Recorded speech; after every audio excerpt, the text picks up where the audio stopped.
রমজানের সর্বশেষ আমল কি ভাই? শেষ আমল, মানে এরপর আর কোনো আমল নাই। কি সেটা? রমজান মাসে অনেকগুলো আমল আছে না? আমরা তারাবি পড়ি, সাহরি খাই, রোজা রাখি, অনেক কিছুই করি। শেষ আমল কোনটা, যে এটা দিয়ে এন্ডিং, আর কোনো আমল নাই? সেটা হলো, সবাই জানি কিন্তু হয়তো মাথা আনতে পারছি না, সদকায়ে ফিতর দেওয়া, ফিতরা দেওয়া। এটা হলো রমজানের শেষ আমল। এটা দিয়ে রমজান মাসকে আমরা বিদায় দিই। অন্য অর্থে এটাকে বলতে পারি যে রমজানের পরের প্রথম আমল বলতে পারি, কারণ এটা শুরু হয় মূলত শাওয়ালের চাঁদ দেখা গেলে, ঈদুল ফিতরের চাঁদ দেখা গেলেই তখন এটা প্রযোজ্য হয়, যদি একদিন আগে থেকে দেওয়া যায়। এই ফিতরাটা আমরা কেন দেই? ফিতরা দেওয়ার উদ্দেশ্য কি? নবী করিম সাল্লাল্লাহু আলাইহি সাল্লাম দুটি উদ্দেশ্যের কথা বলেছেন। এক, তিনি বলেছেন যাকাতুল ফিতরি তুহরাতান লিস-সাইমি মিনাল লাগবি ওয়ার রাফাস ওয়া তু'মাতান লিল মাসাকিন। প্রথম কারণ হলো, তিনি বলেছেন যে এটা হলো রোজাদার ব্যক্তি সারা মাস জুড়ে যে সিয়াম সাধনা করেছে, ইবাদত বন্দেগী করেছে, যে মেহনত মুজাহাদা করেছে, এই সারা মাস জুড়ে ইবাদত বন্দেগী করার ফলে তার মধ্যে অনেক অর্জন যেমন হয়েছে, আবার অনেক ত্রুটিও ছিল। রোজাটা রাখতে গিয়ে সে কখনো অনর্থক কথা বলে ফেলেছে, রোজা রেখে অনর্থক বেহুদা কথা বললে রোজা প্রাণ আপনার ক্ষতিগ্রস্ত হয়, রোজা নষ্ট হয়, রোজার রূহ থাকে না, রোজার মান কমে যায়, কোয়ালিটিতে ঘাটতি হয়। এই যে রোজা রেখে আমরা কিছু উল্টাপাল্টা কথা, উল্টাপাল্টা কাজ করেছি যেগুলো রোজার সাথে যায় না, তো সেগুলোর কারণে রোজাটা তো ত্রুটিপূর্ণ হয়ে গেল। এই ফিতরা দেওয়ার কারণে সেটা রিফাইন্ড হয়ে যায়, সেটা ফ্রেশ হয়ে যায়, সেটা আল্লাহ তাআলা পরিচ্ছন্ন করে গ্রহণ করে। এই জন্য রোজার পুরা মাস, রমজানের পুরা মাস এবং সিয়ামের ভুল ত্রুটিগুলোকে ফ্রেশ করে সেটাকে আল্লাহর কাছে কবুলযোগ্য করে দেয় হলো ফিতরা। খুব বড় একটা বিষয়। আর দ্বিতীয় উদ্দেশ্য হলো ওয়াতু'মাতাল লিল মাসাকিন, গরিব দুঃখীদের মধ্যে খাদ্য দান কর্মসূচি অংশ হিসেবে ফিতরা আল্লাহ তাআলা দিয়েছেন। অর্থাৎ ইসলাম চায় যে ঈদের দিনটাতে অন্তত প্রত্যেক অভাবী মানুষের বাসায় খাবার থাকুক, কেউ যেন খাবারের কষ্টে না থাকে। এই জন্য ফিতরা আমাদেরকে পৌঁছাতে হয়। কখন পৌঁছাতে হয়? যেটা ঈদের চাঁদ দেখা যাওয়ার আগে থেকে। ফিতরা নিয়ে প্রতি বছরই অনেক আলাপ হয়, আমরা সেই দীর্ঘ আলাপে যাওয়ার সুযোগ সময় নাই। শুধু এইটুকু বলি, আমরা প্রায় সবাই আমরা ফিতরার সর্বনিম্ন পরিমাণটা দেওয়ার চেষ্টা করি। নবী করিম সাল্লাল্লাহু আলাইহি ওয়াসাল্লাম ফিতরার যে অপশনগুলো রেখেছেন সেগুলো কিন্তু বিভিন্ন রকম, ভ্যারাইটি আছে। সেখানে একটা অপশন আছে সর্বনিম্ন, সেটাই আমরা নেই। এবং প্রতি বছর আমরা খোঁজ করি যে ফিতরা এই বছর কয় টাকা ধার্য হয়েছে, 115 টাকা, তো দিয়ে দিলাম, বেঁচে গেলাম। যদিও পুরো পরিবারের তরফ থেকে দিতে হয়, পরিবারের কর্তা যিনি, তার ছেলে মেয়ে, তার স্ত্রী, এমনকি ছোট বাচ্চা কাচ্চা, তাদের সবার পক্ষ থেকে, তারা একান্নভুক্ত যারা তার বাসার সদস্যের মতো, এমনকি যে কাজের লোক, যারা বাধা কাজের লোক থাকেন, তাদের তরফ থেকে, এই সবার তরফ থেকে পরিবারের কর্তা দিয়ে দিবেন। এখন সবাই দেখে যে ফিতরা কত ধার্য হয়েছে। ভাই, ফিতরা সর্বনিম্ন যদি 1-150 বা তার সমমূল্যের খাদ্য হয়, তো ফিতরা সর্বোচ্চটা কিন্তু 1000, 2000 বা আরো বেশি হতে পারে। আপনি কিশমিশ যদি দিয়ে দেন তাহলে একরকম হবে, আপনি গম দিয়ে দিলে আরেক রকম হবে, খেজুর দিয়ে দিলে ভিন্ন রকম হবে। তো অনেকগুলো অপশন আছে। তো আমরা সর্বনিম্ন গমের আইটেমটা বেছে নিই, যেটা সবচেয়ে সস্তা, এটা দিয়ে আমরা দেওয়ার চেষ্টা করি। কারণ আপনি কিশমিশ যদি চিন্তা করেন তাহলে কিশমিশের কেজি কত আর গমের কেজি কত, অনেক বেশ কম হয়ে যাবে। এই জন্য আল্লাহ তাআলা যাকে যতটুকু সামর্থ্য দিয়েছেন তিনি সেইভাবে ফিতরা দিবেন।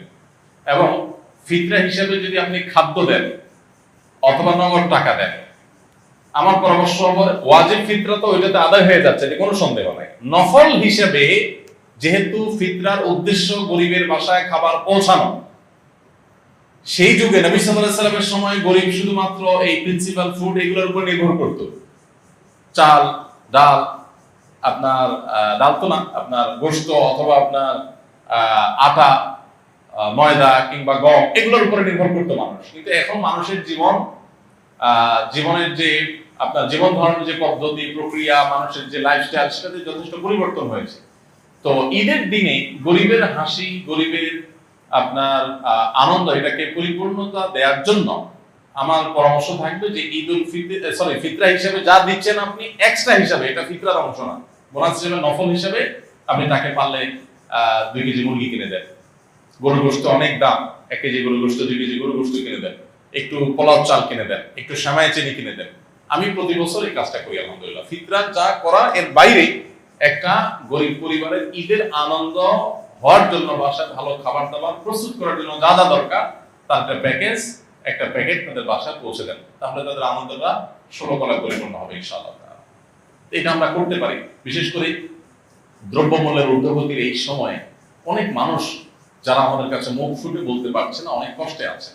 আমরা কল্পনা করতে পারছি না যে এই মানুষটা খাবারের কষ্টে আছে। এরকম অনেক ফ্যামিলি আপনার আশেপাশে আছে, আপনি খোঁজ খবর নিলেই দেখবেন। রমজানের শেষের দিকে এসে দানের পরিমাণটাও বাড়ানো দরকার।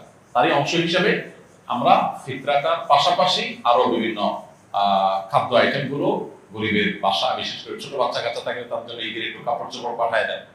তাদের আনন্দটা যে কত বেশি হবে সেটা হয়তো আপনি লাখ টাকা দান করলে কোনো সময় সেটা অর্জন হবে না।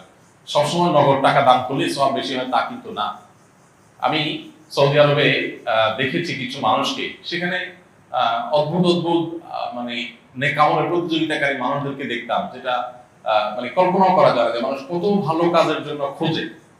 আমার একবার মনে আছে যে কোন একটা সুপার শপে কেনাকাটা শেষে, এরকম রমজান মাসেই হবে, আমি বিল দেওয়ার জন্য কাউন্টারে আসছি। তো এক সৌদি নাগরিক আমার লেবাস পোশাক দেখে বুঝছে যে বাংলাদেশি। তো বাংলাদেশি মানে মনে করে তারা গরিব মানুষ, আর আসলে আমি গরিব।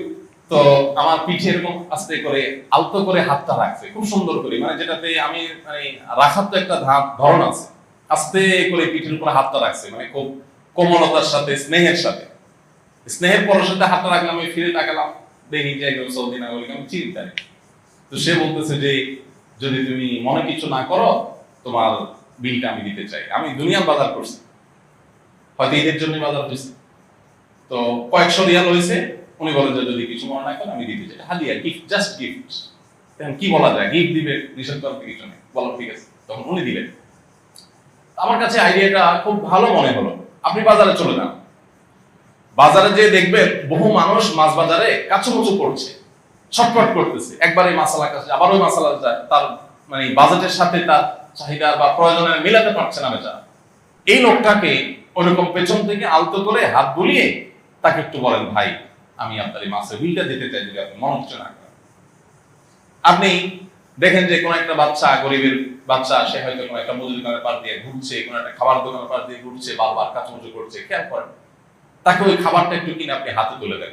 অনেক সময় লক্ষ লক্ষ টাকা নগদ দেওয়ার চাইতে ওই সামান্য কিছু টাকার ওজন অনেক বেশি হয়। তো এই বছর বিশেষ করে ঈদকে সামনে রেখে আমাদের এই আমলটা হতে পারে, কারণ ঈদের এই সময়টাতে অনেক মানুষ কষ্টে আছে, অনেক মধ্যবিত্ত আছে, যাদের লেবাস পোশাক চলাফেরা দেখে বোঝার কোনো উপায় নাই যে তারা খাবারের কষ্টে আছে রীতিমতো বাচ্চা কাচ্চা।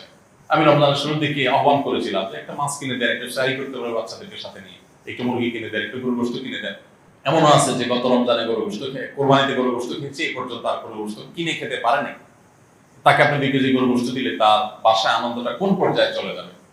দেখুন, ডক্টর আব্দুল্লাহ জাহিদ রহমাতুল্লাহ একটা কথা বলতেন যে আপনি 2 কেজি গরুর গোশত কিনছেন নিজে খাওয়ার জন্য, অনেকদিন পরে কিনছেন, বাচ্চা কাচ্চা নিয়ে খাবেন, খুব আনন্দ করবেন, সন্দেহ নাই এটা আপনাকে অনেক বেশি আনন্দ দিবে। কিন্তু এর মধ্যে যদি আপনি দেখেন যে কোনো মানুষ খাবারই পাচ্ছে না, অনেকদিন পর্যন্ত না খেয়ে আছে, কষ্ট করছে, এই জিনিসটা তাকে আপনি দিয়ে দেন, বাহ্যিকভাবে মনে হবে কষ্ট হয়েছে, মূলত সেখানে যে আনন্দটা হবে ওইটা আপনি খেয়ে যে আনন্দ পাবেন তার চাইতে অনেক বেশি হবে।